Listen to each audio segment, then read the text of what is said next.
సత్యం ధర్మం ST news కి స్వాగతం. అత్యంత ప్రాధాన్యత కలిగినది.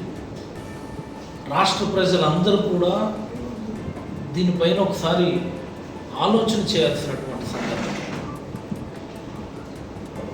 ఎలియన్స్ గవర్నమెంట్, ప్రెజెంట్ కూటమి ప్రభుత్వం తల్లికి వందనం పేరిట ఇటీవల కాలంలో విద్యార్థుల తల్లిదండ్రులకి డబ్బులు డిపాజిట్ చేసి ఎవరికి పడ్డాయో ఎవరికి పడలేదో తెలియదు. మెజారిటీ ఆఫ్ పీపుల్ ఇన్ఎలిజిబుల్ అని సెక్రటేరియట్లో లిస్టులు పెట్టారు. వాటన్నిటిని పక్కన పెడతాం.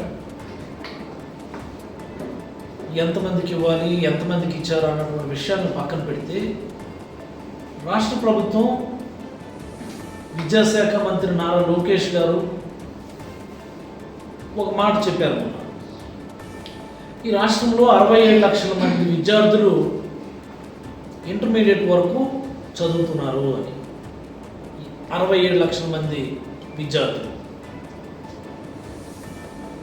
I don't understand where do they got this 67 lakhs of figure. ఈ 67 లక్షల ఫిగర్ అనేది ఎక్కడి నుంచి వచ్చిందో తెలియదు అసలు. ఇది చాలా ముఖ్యమైనటువంటి అంశం. ఎందుకు ఈ మాట చెప్తున్నానంటే, ఈ భారతదేశంలో ఉన్నటువంటి అన్ని రాష్ట్రాలకు యూడైస్ ప్లస్ అని ఒక అప్లికేషన్ ఉంది. గవర్నమెంట్ ఆఫ్ ఇండియా దాన్ని మెయింటైన్ చేస్తూ ఉంటుంది. యూడైస్ యాప్ అంటే పాఠశాలల్లో జాయిన్ అయినటువంటి ప్రతి విద్యార్థికి సంబంధించినటువంటి డేటా,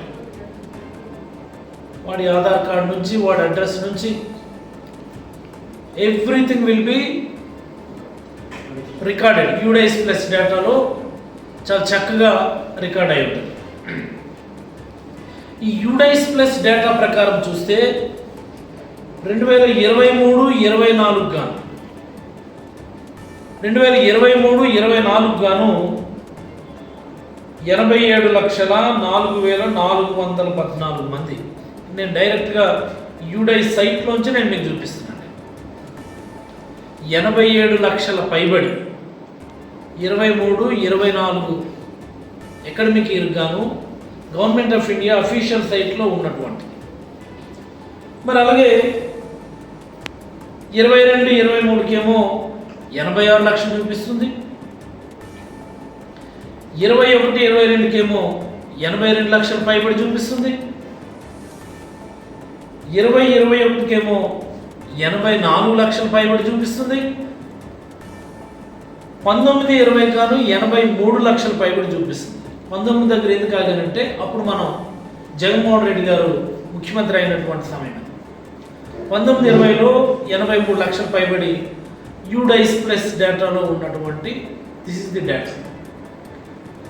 ఇవన్నీ డేటాలు కాదని ఈ 67 లక్షల డేటా ఎక్కడి నుంచి వచ్చింది మీకు? Where did you get this information? 67 లక్షల